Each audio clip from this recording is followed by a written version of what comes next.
name is David Leeser. I'm a parent of two Sandy Springs students, one who will graduate this year, or next year. I'm going to talk about Quaker education and how it helps with developing leaders.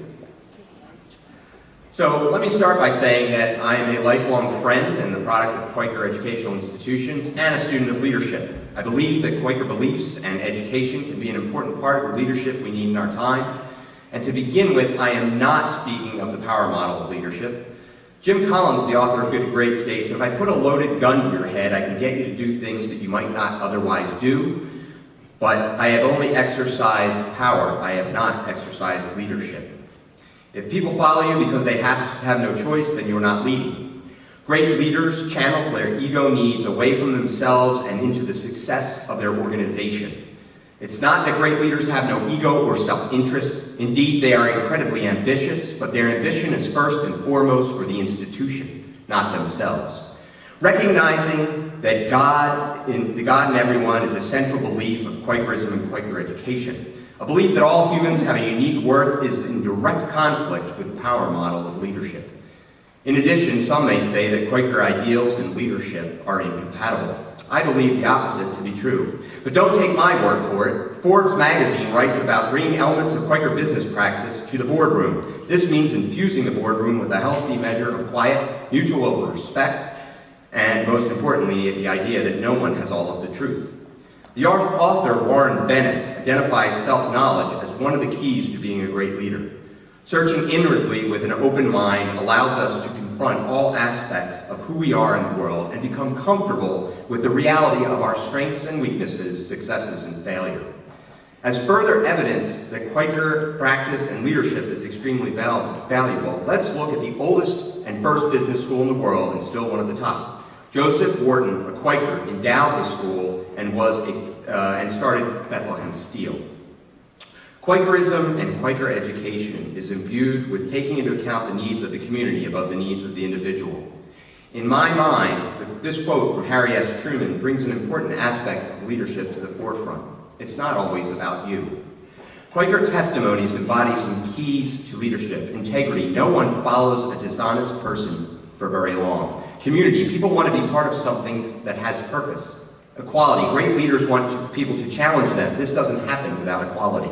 Stewardship is realizing that we are part of a bigger picture. Research shows that motivating people is about autonomy, mastery, and purpose. The power model of leadership is not compatible with satisfying these drivers. My belief is that the philosophy and results of Quaker education is uniquely suited to this purpose. This quote from Good to Great reinforces how great leaders are about community and stewardship. They crave successes that are bigger than themselves. They want to create something that will be a part of the fabric of society in the future. Great leaders use the window and the mirror. When things go well, they render praise on those around them, giving the credit to others. When things go poorly, they look in the mirror and take blame. This is the essence of integrity. Leaders engage others in a shared vision through articulating challenges and responsibilities with a distinctive voice. They must have integrity and character or others will not follow. They must continually adapt to the changing environment to make sure that the organization is relevant to the demands of the moment. Leaders must trust their inner voice and risk failing. They must listen to friends and mentors who may be the only ones who will speak truth to authority. Leaders must continually reflect on all their actions, good and bad, in order to grow. I believe that Friends Education strives to imbue their students with all of these skills and traits. Ron Shapiro, and I'm sorry, but the thing's out here so I can look behind my thing. He is a Haverford alum, and he was the agent to Cal Ripken and author of The Power of Nice on Negotiation. He says, prepare. Realize that the other side of a negotiation has needs, wants, and desires that may be different from your own and that you might not fully understand. Probe, ask questions, and increase your understanding of your negotiation partners. Remember that you do not have all of the truth and value the other person.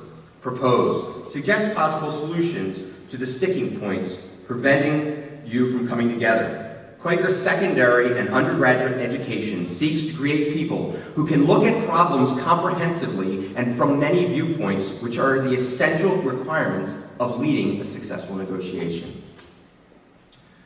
Art Larrabee is the General Secretary of the Philadelphia Yearly Meeting, and he gave a presentation entitled Leadership and Authority in the Religious Society of Friends. He suggested 6 main principles for Quaker leadership, 3 of which he thought were applicable to the world at large. I think all 6 are.